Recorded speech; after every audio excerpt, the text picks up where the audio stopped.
So today we are going to focus on allergies. What are some basic information about the patient? His name is Tyler Garden. He's 16 years old, male from Michigan. What is his history of present illness? The patient comes in complaining that he's itching a lot on his last few days. His skin is red and especially on his forearms and his thighs. He can see also little lumps. He also complains that his throat is itchy and that he has swelling on his lips. So, according to this anamnesis, like a short anamnesis, we should exclude the chief complaints, which are itching, red skin, little lumps, swelling on his lips. According to his past history, there are nothing of our interest. Allergies, he says he is allergic to peanuts and nuts in general. Medications, he does not take any medications. But when we look at his family history, Tyler's mom says that she's allergic to dust and she takes medications for that. So now the puzzle is almost starting to become clear.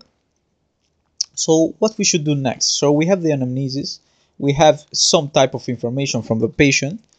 We should already have a differential diagnosis in our head. So I put in some these four examples that we should have in our head, but we should pick one.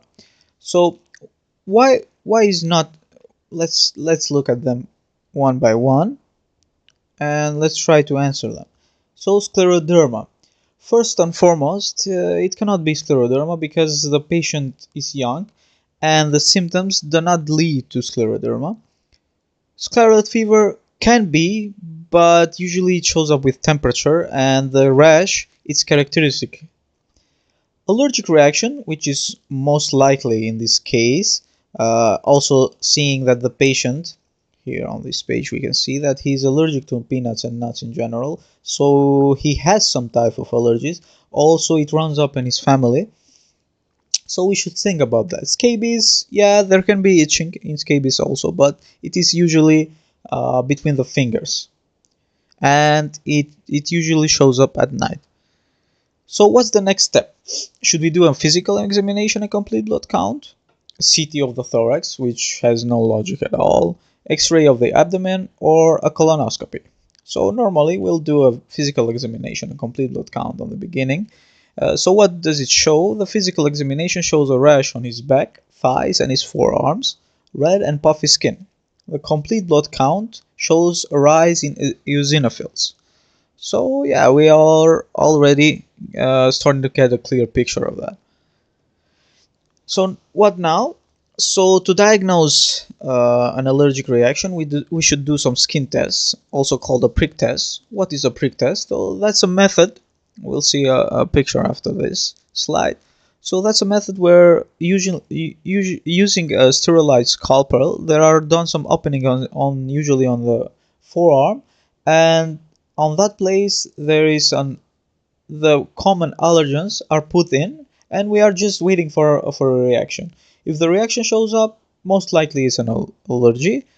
And then to define the for sure the allergic reaction, we should do allergic specific serum IgE test, immunoglobulin E test, which on this patient shows up allergic on pollen. So on the left, let me pick up the pointer. So on the left there is shown the prick skin test, while on the right side, my right side, there is an allergy test for the IgE. You can find them, these are really popular nowadays. They show up what you're allergic to, but some companies misuse them and they do it for money because they put in a lot of antigens.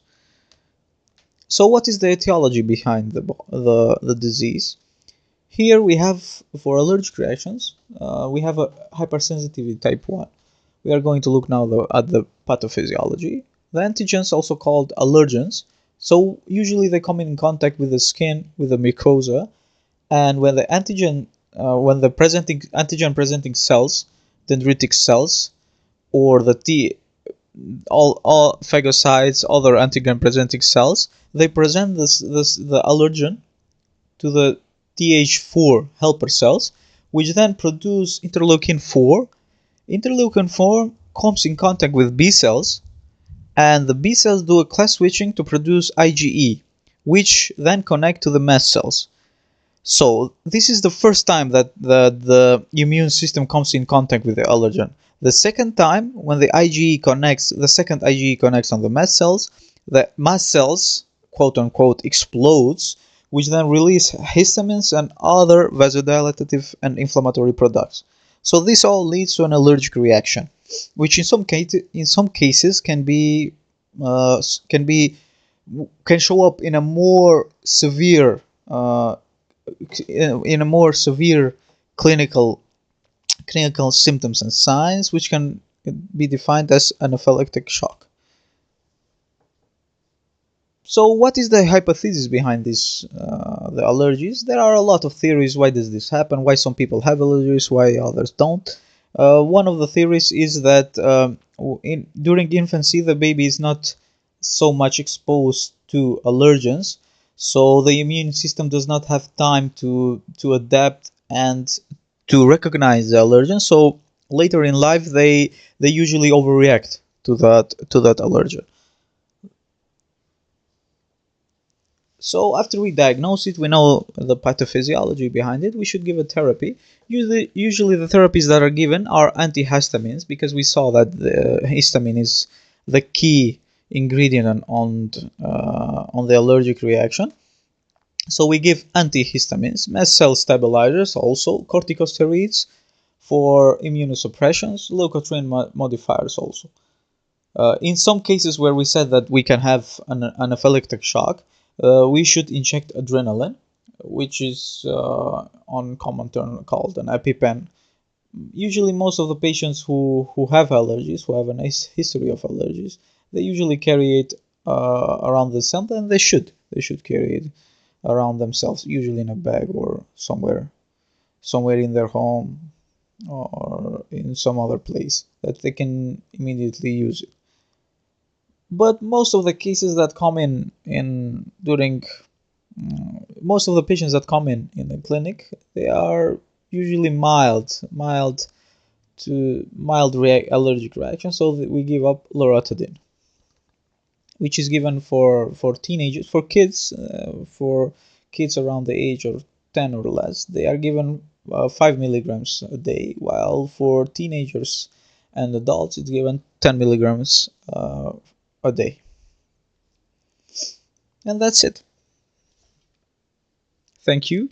I will put in on the description of the drive that I will put in all the presentations that I will be making, so you can freely use them. I hope it helps you.